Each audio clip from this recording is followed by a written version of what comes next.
Mister শাইনৰ YouTube চেনেলৰ নতুন ভিডিঅ'লৈ আপোনালোক সকলোকে পুনৰবাৰ স্বাগতম জনাইছো। আজি এই ভিডিঅ'ত গোটৰ মহিলাসকলৰ বাবে এটা গুৰুত্বপূৰ্ণ আপডেট লৈ আহিছো। যিসকল মহিলাই মুখ্যমন্ত্ৰী মহিলা উদ্যমী আঁচনিৰ বাবে আবেদন কৰিছিলে সেইসকলৰ বাবে এটা লিষ্ট আহি পৰিছে। সেই লিষ্টটো কেনেকৈ ফিল আপ কৰিব লাগে আজি গোটেইকেইটা প্ৰচেছ এই ভিডিঅ'ত দেখুৱাই দিম। আৰু আপোনালোকে যদি 10,000 টকা লাভ কৰিব বিচাৰে তেনে ক্ষেত্ৰত আপোনালোকে এইটো যেটো লিষ্ট দেখি আছে এই লিষ্টটো হিগ্ৰি সেই লিষ্টটো আপোনালোকক ফিল আপ কৰিব লাগিব, তেতিয়াহে আপোনালোকে টকাটো লাভ কৰিব পাৰিব। গতিকে আপোনালোকে যদি মোৰ চেনেলত নতুন আহে তেতিয়াহ'লে মোৰ চেনেলটো সাবস্ক্ৰাইব কৰি ৰাখিব, কাৰণ মই এনেকুৱা ইনফৰমেটিভ ভিডিঅ' ৰেগুলাৰ দি থাকো। আৰু বলক ভিডিঅ'টো আৰম্ভ কৰো।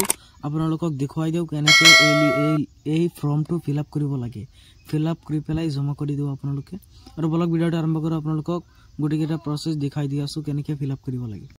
এতিয়া চাওক, ফৰ্মত প্ৰথমতে লিখা আছে Assam state royal lively mission মুখ্যমন্ত্ৰী মহিলা উদ্যমী অভিযান MMUA বুলি লিখা আছে।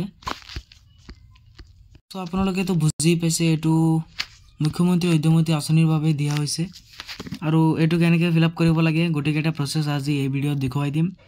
আৰু যদি আপোনালোকে এই ফৰ্মটো আপোনালোকৰ মোবাইলত ল'ব বিচাৰে তেতিয়াহ'লে ডিছক্ৰিপশ্যনত মোৰ হোৱাটছআপ চেনেলৰ লিংক আছে, তাত আপুনি হোৱাটছআপ চেনেলটো জইন কৰি ল'ব। পিছত মই হোৱাটছআপ চেনেলত এই ফৰ্মটো দি দিম, তাৰ পৰা আপুনি আপোনাৰ মোবাইলত লৈ ল'ব। এতিয়া ফাৰ্ষ্ট নম্বৰ যেটা অপশ্যন আছে এইটো চাওক, SSG নেম, মানে আপোনাৰ গোটৰ SSG নেমটো ইয়াত দিবলৈ কৈ আছে। আপোনাৰ গোটৰ SSG নেম কোনটো সেইটো ইয়াত দি দিব। এতিয়া চাওক, সেকেন্ড নম্বৰ যেটা অপশ্যন আছে মেম্বাৰ আইডি, ইয়াত চাওক আহি গৈছে মেম্বাৰ আইডি। এই মেম্বাৰ আইডিটো যদি আপোনালোকে নাজানে তেতিয়াহ'লে আপোনালোকৰ গোটৰ যেটো CRP আছে, গোটৰ CRP জনক সুধিব, তেতিয়াহ'লে আপোনাৰ মেম্বাৰ আইডিটো হি কৈ দিব। পিছত আপুনি ইয়াত লিখি দিব মেম্বাৰ আইডিটো। আৰু ইয়াত চাওক তলত বহুত কেইটা ইংৰাজীত লিখা আছে, মই আপোনালোকক পঢ়ি পেলাই আপোনালোকক বুজাই দি আছো। ইয়াত কি লিখিছে, ইয়াত লিখিছে I have declared that I have, মানে আপোনাৰ কিমান সংখ্যক সন্তান আছে, আপোনাৰ সন্তান কেইটা ইয়াত লিখিবৰ কৈছে। এই খালী ঠাইটোত আপোনাৰ সন্তান কেইটা, সন্তানৰ সংখ্যাটো লিখি দিব।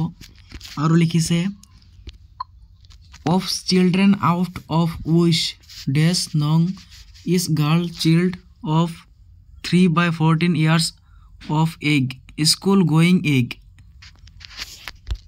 মানে কৈছে ইয়াত আপোনাৰ কিমানজন সন্তানে স্কুল পঢ়ে, কিমানজন সন্তানে স্কুললৈ যায় ইয়াত লিখিবলৈ কৈছে। আপোনাৰ কিমানটা সন্তান আছে, কিমানজনে স্কুললৈ যায়, কিমানজনে নাযায়, ইয়াত গোটেইকেইটা ডিটেইলছ প্ৰকাশ কৰিবলৈ কৈছে। আপুনি ইয়াত লিখি দিব কিমানটা সন্তান স্কুললৈ যায়, ইয়াত লিখি দিব, এই ডেটটোত লিখি দিব। আৰু চাওক তলপিনে আছে ইয়াত আপোনাৰ ডেটটো, আপোনাৰ যেটো signature of the SSG member, আপোনাৰ আপুনি তো গোটেৰ মেম্বাৰেই হয়নে, আপোনাৰ সিগনেচাৰটো ইয়াত কৰি দিব, আপোনাৰ সিগনেচাৰ আৰু আপোনাৰ নামটো বহাই দিব, আৰু ডেট আৰু প্লেচটো বহাই দিব। ইয়াত ডেট আৰু প্লেচটো এই খালী ঠাইটোত বহাই দিব।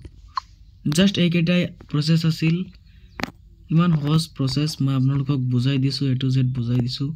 আৰু ভিডিঅ'টো কেনেকুৱা লাগিল আপোনালোকে কমেণ্ট কৰিবলৈ নাপাহৰিব। আৰু মোৰ চেনেল যদি নতুন আহে তেতিয়াহ'লে মোৰ চেনেলটো সাবস্ক্ৰাইব কৰি ল'ব। আৰু